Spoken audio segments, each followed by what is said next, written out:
Pueden tomar sus asientos. Los que están en sus casas también pueden tomar sus asientos. No, hablando en serio, una vez que yo me había quedado en casa, siento que no los veo. Perdón. Una vez que me había quedado en casa, estábamos viendo el culto con Naomi y de repente empieza la alabanza y yo me acuerdo que estaba con fiebre tirada en la cama y ella estaba ahí saltando al lado mío. Y claro, empieza la alabanza y ella me toma la mano así y me lleva enfrente de la cama y empieza a saltar como si estuviera acá, como hace siempre, ¿no? Y yo estaba ahí que no daba más. Estaba ahí porque me estaba muriendo, pero bueno, le hice como, bueno, dale, vamos. Y trataba de saltar con ella, ¿no? Mientras escuchábamos la alabanza. Pero eso me ministró mucho a mi corazón porque yo veía que ella entendía que era el tiempo de la iglesia, ¿no? Que era el tiempo de culto. Entonces eso me ministraba a mí también, más allá de que yo no daba más.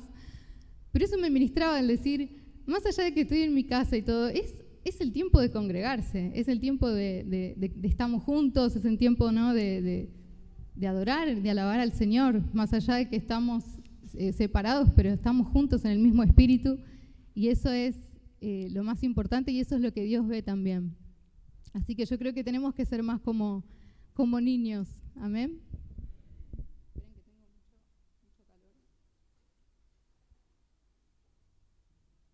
Bueno, seguimos con Mateo, capítulo 20. Todos lo vienen siguiendo, ¿no? Y en Mateo 20 empieza con parábola de los obreros de la viña, que esto es, ¿se acuerdan que lo que Javi habló el jueves pasado? Es como una continuación, porque con esta parábola Jesús lo que hace es responder a Pedro que le había preguntado, le había dicho, Señor, nosotros dejamos todo y te seguimos, ¿qué vamos a recibir?, le dijo Pedro. Y ahí Jesús le dice, bueno, yo les da una promesa de una recompensa, que ellos van a sentarse en 12 tronos, pero también Jesús les dice, cualquiera que haya dejado su casa, padres, haya dejado la familia, cualquiera que haya dejado todo, va a recibir 100 veces más y también la vida eterna. Pero dice, pero muchos primeros serán postreros y postreros serán primeros. Y ahí explica con esta parábola. Yo lo que hice fue pedirle a Andy que me ponga la versión NBI. No sé si todos se familiarizan con esa versión, pero me parece que es un poco más actualizada, porque en la Reina Valera lo que sí tenía eran muchas palabras que capaz que no todos entendían. Así que lo vamos a leer con esta versión por esta vez. Dice, asimismo, el reino de los cielos se parece a un propietario que salió de madrugada a contratar obreros para su viñedo. Acordó darles la paga de un día de trabajo y los envió a su viñedo. Cerca de las 9 de la mañana salió y vio a otros que estaban desocupados en la plaza. Acá el contratar obreros era algo habitual de ese momento, ¿no? Todos tenían esos campos que tenían que empezar a cosechar y por eso iban a contratar obreros. Por eso salía, el dueño salía a contratar porque resulta que el trabajo era algo urgente. Y yo supongo que también los campos habrán sido bastante grandes y la cosecha quizás era grande, entonces necesitaban más obreros, pero también por el tema de que si venían las lluvias se perdía toda la cosecha. Entonces ellos tenían que buscar obreros urgente para que hagan el trabajo. Sigue. Les dijo, vayan también ustedes a trabajar en mi viñedo y les pagaré lo que sea justo. Así que fueron, salió de nuevo a eso del mediodía y a la media tarde, e hizo lo mismo. Acá vemos cómo el dueño sigue buscando, ¿no? Alrededor de las 5 de la tarde salió y encontró a otros que estaban sin trabajo. Les preguntó, ¿por qué han estado aquí desocupados todo el día? Porque nadie nos ha contratado, dijeron. Al atardecer, el dueño del viñedo le ordenó a su capataz, llama a los obreros y págales su jornal, el salario, ¿no? Lo que habían pactado. comenzando por los últimos contratados hasta llegar a los primeros. Se presentaron los obreros que habían sido contratados cerca de las 5 de la tarde y cada uno recibió la paga de un día. Por eso, cuando llegaron los que se fueron contratados primero, esperaban que recibirían más. Pero cada uno de ellos recibió también la paga de un día. Al recibirla comenzaron a murmurar contra el propietario. Yo me imagino que todos los que hasta acá leen deben decir, qué injusto, ¿o no? ¿Qué es lo que sale primero de nuestro corazón cuando vemos, mira, ese trabajó todo el día y le está pagando lo mismo que el que trabajó una sola hora, ¿no? Dice, estos que fueron los últimos en ser contratados trabajaron una sola hora, dijeron, y usted lo ha tratado como a nosotros que hemos soportado el peso del trabajo y el calor del día.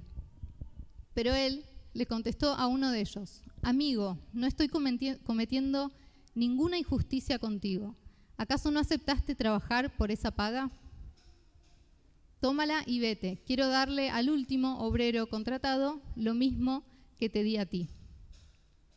¿Es que no tengo derecho a hacer lo que quiera con mi dinero? ¿O te da envidia de que yo sea generoso? Así que los últimos serán primeros y los primeros últimos. Y lo quise leer de corrido porque me parece muy importante, ¿no?, que podamos prestar mucha atención a estos obreros y que podamos prestar atención al dueño, ¿no? Esto, como Jesús dice, es una parábola y está diciendo que el reino de los cielos se asemeja a esto. ¿Y qué está queriendo decir con esto que a nosotros al principio nos parece como injusto, como qué está pasando acá, ¿no? Pero esto tiene que ver con la gracia de Dios. Esto es lo que refleja, es lógicamente, ¿no?, el dueño del viñedo es Dios, ¿no? Y Dios le da el pago, le da la recompensa a todos por igual. Pero ¿qué pasa? No fue injusto con el primero. Más allá de que sí, soportó el día del trabajo, todo el calor del día, estuvo muchas horas y los otros estuvieron por ahí 1 o 2 horas, pero no fue injusto, porque al primero le dijo, bueno, yo te voy a contratar y te voy a pagar el sueldo que es para ese día, ¿no? Lo pactaron ellos. Y con los otros obreros yo me prestaba mucha atención a eso. Esos obreros que estaban desocupados, que estaban esperando que alguien los contrate, ellos no le dijeron, bueno, yo quiero que me pagues tanto. No, ni negociaron. Ellos querían trabajar, entonces no negociaron un salario. Y el dueño les dice, yo te pagaré lo que sea justo. Y para ellos eso estuvo bien, que le diga, bueno, pagame lo justo, yo quiero trabajar, ¿no? Entonces, esto me gusta porque se asemeja un poco también a nosotros cuando salta nuestra justicia propia. Pero yo pensaba y meditaba mucho en cada uno de los obreros. Yo pensaba en el primero y también pensaba en ese último que no había sido contratado. Pero esto quiere, el principio de esta parábola, como Jesús había dicho anteriormente, Jesús dijo, aquel que deja casa, el que deja la familia, el que deja al padre, a la madre, el que lo deja todo por mí, va a recibir 100 veces más acá en la tierra, ¿no? Y también la vida eterna. Entonces esta parábola quiere expresar un poco lo que es la gracia de Dios y esa recompensa que Dios tiene para cada uno de nosotros de las dos maneras. Primeramente, con la salvación, ¿no? Este precio que se paga por el día de trabajo, por así decir, ¿qué es para nosotros? Es el sacrificio de Cristo, ¿no? Se refleja la salvación para nosotros. Jesús tuvo que pagar un precio para salvarnos a nosotros. Y primeramente estaba los judíos, están el pueblo de Dios, que ¿para quién vino Jesús? Jesús vino a los judíos, vino para su pueblo, vino a traer esa salvación. Ellos serían como los primeros que saben, ¿no? Que yo me imaginaba, tienen el ADN de Dios, ¿no? Ellos ya se sabían toda la historia de los hombres de Dios, del pueblo de Israel, de todo lo que hicieron, como que ellos ya venían con eso incorporado, pero muchos de esos judíos no creyeron en que Jesús era el Mesías. Él vino para ellos, sí. Él empezó a llamar, ¿no?, a los judíos, pero muchos de ellos no creyeron. Y ahora Jesús extiende la gracia y extendió la salvación, extendió el mensaje a los gentiles, ¿no? Y eso me hacía acordar también a la mujer samaritana, me hacía acordar, ¿no?, a tantos. Pero claro, Jesús dice, muchos de los primeros van a ser últimos, y los últimos, que serían ellos, ¿no?, los que no conocían a Dios, los que no tenían nada que ver con el pueblo de Israel, pero a ellos les llega la salvación, ¿y qué hacen? Ellos creen en el Mesías. Muchos de ellos, me hacía acordar por ejemplo, la prostituta que se echa a los pies de Jesús, y estando en la casa de un fariseo, que el fariseo conocía la letra, ¿no?, y era como, bueno, yo ya sé un poco de esto, pero no, ni siquiera le había lavado los pies cuando lo dejó entrar a su casa. En cambio, esta chica viene, se tira a los pies de Jesús y derrama su vida y se entrega por completo, entendiendo que fue perdonada. Y el fariseo todavía no entendía que había sido perdonado, porque quizás ni siquiera entendía qué tenía que ser perdonado, de qué me tengo que arrepentir. Vino el Mesías a nosotros, wow, ¿no? Pero ¿de qué me tengo que arrepentir? Y eso también pasa muchas veces con nosotros, porque yo pensaba, muchos de nosotros por ahí estamos hace años en la iglesia, o quizás ya naciste en un lugar religioso, ya conocés, y viene una persona nueva, se convierte una persona nueva, quizás un delincuente, una persona que vos sabés que tuvo una vida bastante difícil, y vos lo ves que ya al poco tiempo de venir a la iglesia, él ya empieza a tocar acá, a ministrar, empieza a servir, empieza a ser visto en ciertas cosas. Y adentro de nosotros, ¿qué pasa cuando vemos esas cosas? Yo que estoy hace años en la iglesia, y viene este que era un pecador, por llamarlo así, y ya está acá ministrando, ¿no? Ya está predicándole a la gente. ¿Cómo funciona eso, no? Eso pasa en nuestro corazón. Muchas veces ha pasado. Y eso también me hacía recordar a esto que decía Pedro, ¿no? Cuando Pedro decía, bueno, nosotros dejamos todo, Señor, y te servimos. ¿Qué vamos a recibir? Esperando ahí una recompensa. Y me hacía acordar al ladrón, que fue un delincuente toda su vida, ese ladrón que estaba al lado de Jesús en la cruz. Y Jesús, cuando ese ladrón se arrepiente, Jesús le dice, hoy mismo vas a estar conmigo en el paraíso. Y ahí yo me imagino, ¿no? Si Pedro hubiese escuchado eso, habrá dicho, pero ¿cómo? Pero ¿cómo? Él se arrepiente ahora y va a estar con vos en el paraíso, y yo, que dejé todo por vos, ¿qué pasa conmigo? ¿Cuál es mi recompensa? Yo me lo imagino un poco así, porque también he escuchado esos comentarios, y lo he escuchado muchas veces, de decir, entonces, si yo voy a vivir mi vida, voy a hacer la vida loca, y después vengo al último minuto y me arrepiento y voy a ser salvo y voy a estar con Jesús. Y a mí no saben no saben lo que me pasa en mi corazón cuando escucho esos comentarios, y los he escuchado. Pero yo pienso, no es así. O sea, si viene una persona, si viene un delincuente, si viene el peor de los pecadores y se arrepiente delante de Cristo, ¿cómo él no va a ser salvado? Ahora vos que conocés el Evangelio, que tuviste la oportunidad de seguir a Cristo mucho antes que él, que quizás estaba cometiendo esos delitos porque no conocía, no sabía lo que era, que estaba siendo un pecador, pero cuando viene a los pies de Cristo se arrepiente. Y nosotros, teniendo la letra, teniendo la palabra de Dios, teniendo el conocimiento, el pensar de esa forma y decir, entonces yo también me voy, vivo mi vida y al final de todo me arrepiento y soy salva.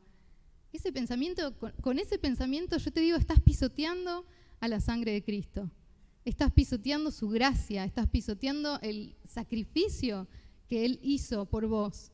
Porque vos ya tenés el conocimiento, vos ya sabés el Evangelio, ya el Evangelio te fue predicado, te fueron abiertos los ojos al pecado, a lo que es la gracia.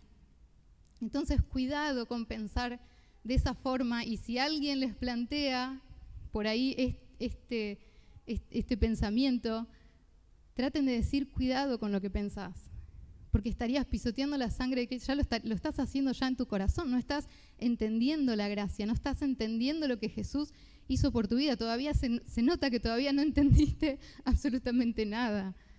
Porque si te lo dice una persona que está conociendo, que conoce el Evangelio, entonces cuidado con eso, cuidado con eso. Y eso me parece muy importante porque me hacía pensar al primero, ¿no? Que fíjense que el dueño al final le dice, bueno, yo no fui injusto porque te di lo que había pactado. Y si quiero ser generoso con ellos, ¿a vos qué? ¿No? Como diciendo, bueno, yo quise ser más generoso, sí, con él, pero con vos fui justo. ¿Acaso tenés envidia? Le dice. Y ahí yo creo que expone, y yo creo que por eso empezó, por los últimos, empezó a darles a ellos, ¿no? El primero el pago, porque quizás el dueño quería ver qué había en el corazón del primero, del que estuvo trabajando y el que dio todo, ¿no? Y yo pensaba eso y decía, quizás lo que él quería saber era qué saltaba en el corazón de esos primeros que trabajaron. ¿Qué está? Porque ellos sí, hicieron todo bien, habían trabajado y todo, cumplieron, pero quizás no lo hicieron con un corazón correcto. Y de eso se trata esta recompensa. De eso se trata la recompensa de Dios para nosotros. Se trata siempre con el corazón. No se trata de lo que vos podés llegar a hacer para Dios, de tu servicio a Dios, de, miren, dejé todo por el Señor. Pero ¿qué pasa en tu corazón? Porque podés tener un corazón dividido, podés estar acá en la iglesia hace mucho tiempo y quizás en el primer momento sí te entregaste al Señor y todo, pero ¿qué pasó después? ¿Qué pasa en tu corazón? Y esa es la cuestión. ¿Qué pasa cuando empezás a medirte con otro, cuando empezás a ver que por qué al otro Dios bendice más que a mí, o cuando empezás a ver que otros crecen más que vos? Es como que empezamos, ¿no? Como a entretenernos en esas cosas. Pero yo pensaba, si yo entiendo que la salvación fue para mí, que no merecía absolutamente nada, y ahí está el punto, no merecemos absolutamente nada, entonces, ¿de qué injusticia podemos hablar? ¿De qué injusticia si nosotros no merecíamos nada? Ninguno de nosotros, no hay justo en la tierra, ni aún uno, dice la palabra. Todos somos pecadores, todos fallamos. Entonces no podemos pensar que es injusto, no podemos pensar si el otro tiene más o no, porque al contrario, yo me tendría que alegrar de que aquel que trabajó una sola hora reciba el mismo pago que yo. Yo me tendría que alegrar de eso. Tendría que estar alegre porque si a mí me cambió la vida, la salvación, entonces aquel nuevito que recién se convierte como aquel ladrón que se arrepintió a último minuto, yo tendría que estar gozosa y feliz de decir, wow, se arrepintió, ahora va a estar con el Señor eternamente y vamos a estar juntos en el cielo. Entonces, esa es la mentalidad que tendríamos que tener en cuanto a no solamente a la salvación, sino a la recompensa que también tenemos en esta tierra, porque Jesús dice que iban a recibir más. Entonces sí, vamos a recibir más. Y muchos van a ser más bendecidos y por ahí vemos que muchos tienen más dones y tienen talentos y sirven con todo al Señor y el Señor bendice. Y a veces nosotros también estamos como, pero ¿y yo qué? ¿Y yo para cuándo? Pero volvemos a lo mismo. Quizás, como hablábamos con Reggie, quizás hay personas, ¿no?, que están hace tanto tiempo en la iglesia, que sirven hasta ahí o que quizás trabajan mucho para el Señor y vos los ves trabajando y haciendo, pero capaz que nunca cruzó ese Jordán, capaz que nunca fue más profundo con Dios. Nunca quedó ahí, se acomodó en un momento en esa tierra que ya está, ya conozco, acá estoy bien, y nunca fue más profundo, nunca conoció más de la fidelidad de Dios, de la grandeza de Dios, se quedó ahí. Y viene una persona nueva que se entrega al Señor y ya de una quizás cruza todos los Jordanes que vengan y pone el pie en el agua y el agua se abre, ¿no? Y vos ves que quizás vienen personas nuevas y ya tienen el don de sanidad y el don de milagros.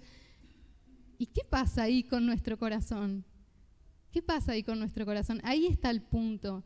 Ese es el punto que yo creo que Dios está viendo en cada uno de nosotros. Es el corazón, es esa recompensa. Sí, yo te voy a recompensar, no por lo que vos hagas por mí.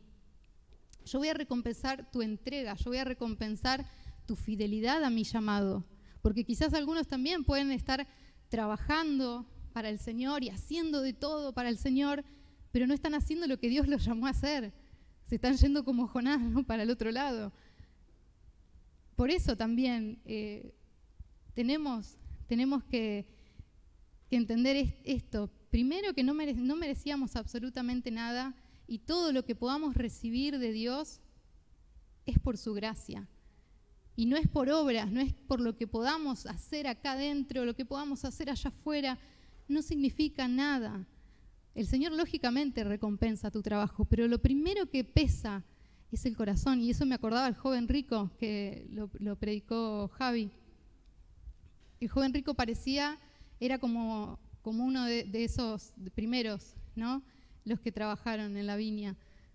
Él tenía todo, él tenía el conocimiento, era un buen chico, él había hecho todo. Ah, sí, Señor, yo cumplo con todo esto desde mi juventud, ¿qué más me falta?, le dice. Pero lo que Jesús quiere es el corazón de él. Le faltó cumplir con el primer mandamiento, el más importante. Le faltó cumplir con el: amarás al Señor tu Dios por sobre todas las cosas. Y él no pudo amar al Señor por sobre su riqueza estuvo primero, entonces se fue triste. Y ahí vemos cómo cualquier persona, ¿no?, que quizás parece externamente, parece una persona entregada y parece una persona que hace todo bien y todo lo correcto, pero Jesús le está pidiendo: amame a mí primero por sobre todo esto, por sobre tu ministerio, por sobre tu servicio, amame a mí primero. Y ahí es donde quizás muchos, ¿no?, se quedan como: y bueno, hasta ahí, ¿no? No me pidas más. Pero eso es lo importante, eso es lo que tenemos que entender de esta recompensa que Dios tiene para cada uno de nosotros. Y tenía muchos más ejemplos, porque yo venía meditando en la semana en esta parábola, y a la noche, cuando estoy, que todo está oscuro, el silencio, porque Naomi no está cantando, ahí es donde me pongo a pensar, y se me venían todos, ¿no?, todos los ejemplos, se me venían todas las palabras. Y una palabra que se venía a mi corazón es que está en Santiago 1:7, que dice: todo lo bueno y perfecto, todo don de lo alto, todo lo bueno que vos puedas tener, es dado por Dios. Es dado. Ni siquiera tu buen servicio, ni siquiera eso bueno que vos podés hacer, no es tuyo. Viene de parte de Dios.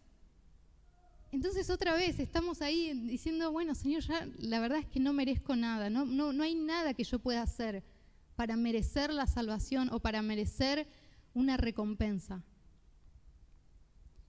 Así que bueno, para resumir y terminar con esta parábola, en la versión Reina Valera termina diciendo que que los primeros van a ser últimos, los últimos van a ser primeros, pero también dice: muchos son llamados y pocos escogidos, que no está en la NBI. Pero yo me quedaba pensando, él llamaba a todos. Como el dueño del viñedo, él salía a buscar, no importaba la hora. Él salía a buscar, él empieza a llamar a todos, para que todos puedan tener la misma oportunidad de escuchar el Evangelio. Eso es lo que hace el Señor con nosotros. Él empieza a llamar, empieza a buscar, pero pocos son los que responden, pocos son los fieles al llamado de Dios, son pocos los que realmente le dicen: sí, yo voy a dejar todo y voy a seguirte, cueste lo que cueste.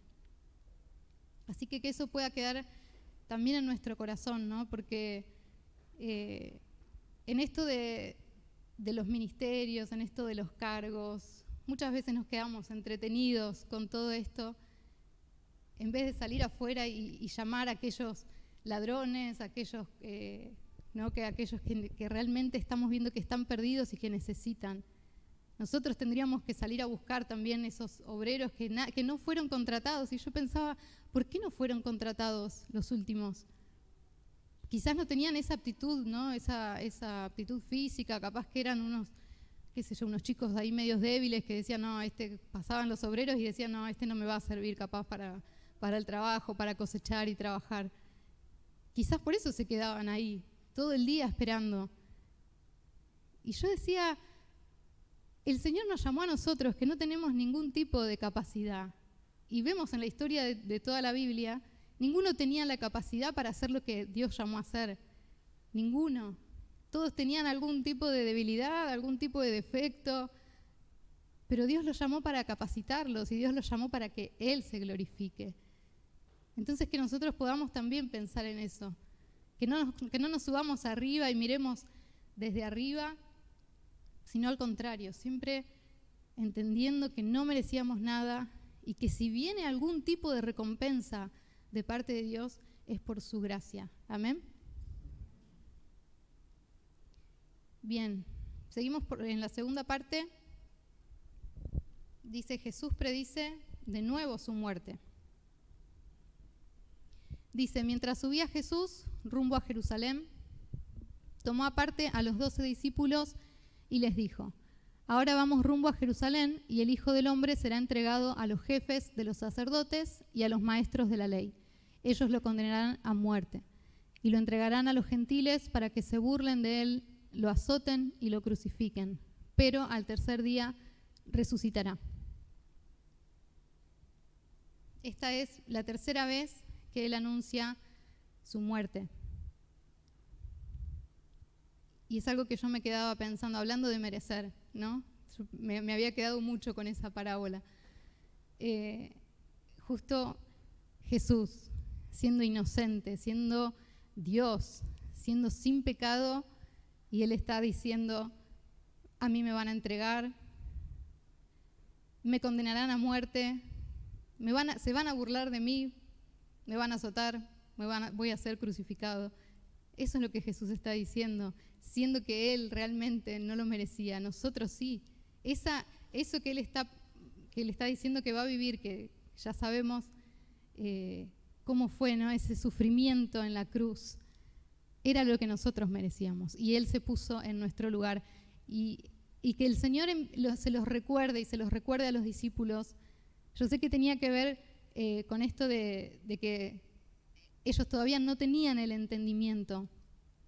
Todavía ellos, yo creo que lo escuchaban a Jesús hablando y decían, ¿de qué está hablando? ¿Cómo el Rey de Reyes, ¿no? Él que dice que va a traer su reino y que vamos a estar en 12 tronos? Yo me imagino que ellos se lo tomaban como de manera literal, que se imaginaban el reino de Dios que iba a venir como el reino de acá, que iban a tener tronos de oro y las coronas de oro y el poder y la autoridad.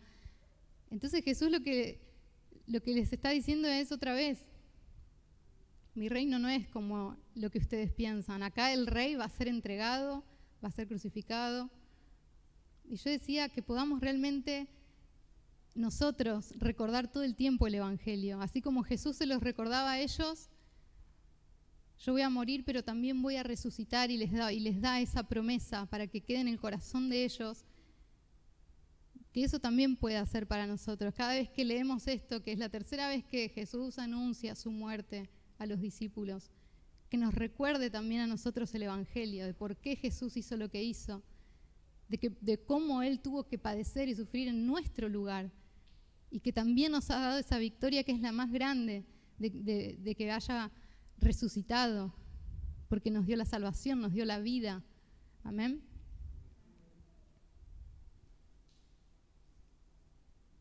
Vamos con la petición de una madre.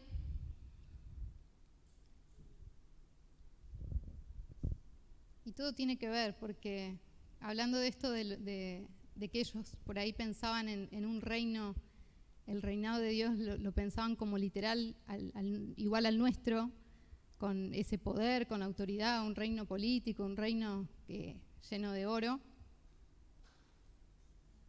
Dice entonces, la madre de Jacobo y de Juan, o de Santiago y de Juan, junto con ellos se acercó a Jesús y arrodillándose le pidió un favor. ¿Qué quieres?, le preguntó Jesús. Ordena que en tu reino uno de estos 2 hijos míos se siente a tu derecha y el otro a tu izquierda. Y Jesús le dice, no sabés lo que están pidiendo, les replicó Jesús. ¿Pueden acaso beber el trago amargo de la copa que yo voy a beber? Sí podemos. Y acá cuando dice el trago amargo, estaba refiriéndose a su sufrimiento, a lo que él iba a tener que padecer. Justamente por esto, porque ellos pensaban en un reinado lleno de oro, lleno de poder, de autoridad, y acá Jesús les está diciendo, no tienen idea lo que me están pidiendo.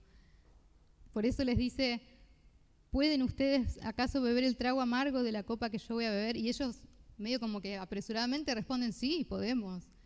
Porque yo creo que todavía no tenían idea de lo que Jesús les estaba diciendo. Y dice, ciertamente beberán de mi copa, les dijo Jesús, pero el sentarse a mi derecha o a mi izquierda no me corresponde concederlo. Eso ya está decidido por mi Padre. Y ahí vemos la sumisión tremenda de Jesús hacia Dios, diciendo, eso es algo que se encarga mi Padre. Eso es ya, de hecho dice, ya lo tiene decidido mi Padre. Y es hermoso ver cómo Jesús, siendo el Hijo de Dios, siendo el Rey de Reyes y Señor de Señores, Él se pone abajo de la autoridad de su Padre, de la voluntad de su Padre. Y cuando dice, ciertamente beberán de mi copa, esto lo está diciendo porque Jesús sabía cómo ellos iban a morir. De hecho, Jacobo fue el primer mártir de los discípulos. Él muere decapitado. Y Juan, bueno, saben que fue exiliado, fue torturado. No murió por martirio, pero sí lo torturaron varias veces y tuvo que padecer por el Evangelio. Justo ellos dos que le decían, no, yo quiero estar a la derecha, yo quiero estar a la izquierda. Uno fue el primero en ser decapitado, el ser el primer mártir. Dice, cuando lo oyeron los otros 10, se indignaron contra los dos hermanos. Jesús los llamó y les dijo, como ustedes saben, los gobernantes de las naciones oprimen a los súbditos y los altos oficiales abusan de su autoridad. Pero entre ustedes no debe ser así. Al contrario, el que quiera hacerse grande entre ustedes deberá ser su servidor. Y el que quiere ser el primero deberá ser esclavo de los demás. Así como el Hijo del Hombre no vino para que le sirvan, sino para servir y para dar su vida en rescate por muchos. Y acá es lo mismo que estábamos hablando con esa parábola. Jesús otra vez les está diciendo, mi reino no es como ustedes piensan, no es como el hombre juzgaría, no es como el hombre pensaría lo que el hombre haría. El reino de Dios es totalmente diferente y está diciendo acá los gobernantes, ¿qué hacen? Se sientan en su trono y empiezan a decir vos tenés que hacer esto, ¿no? Como los jefes, se sientan para ser servidos y delegan a otros y mandan y se enseñorean de otros. Y Jesús nada que ver, es todo lo contrario. El reino de Dios es todo lo contrario. El que quiere ser el primero tiene que ser el último. El que quiere ser servido, primero que venga a servir.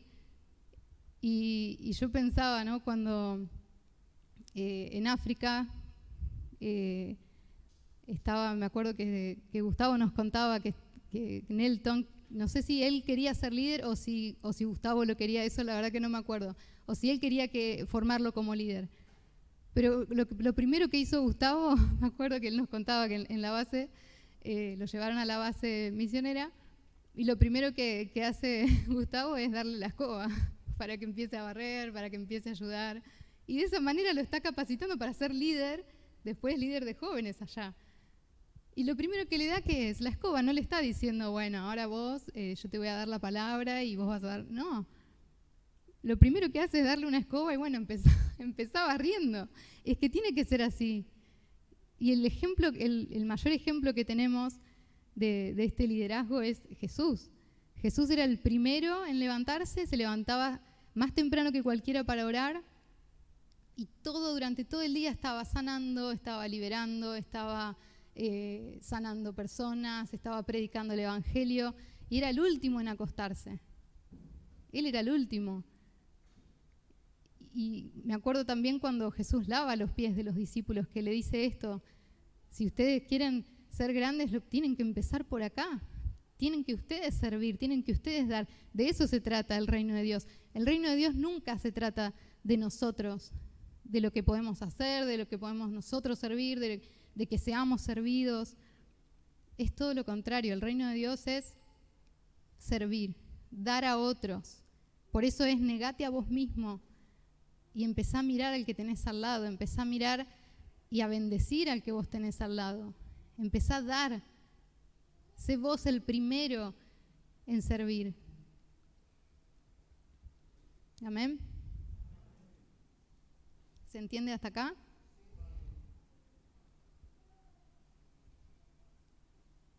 Bien. Y ya lo último dice, 2 ciegos reciben la vista.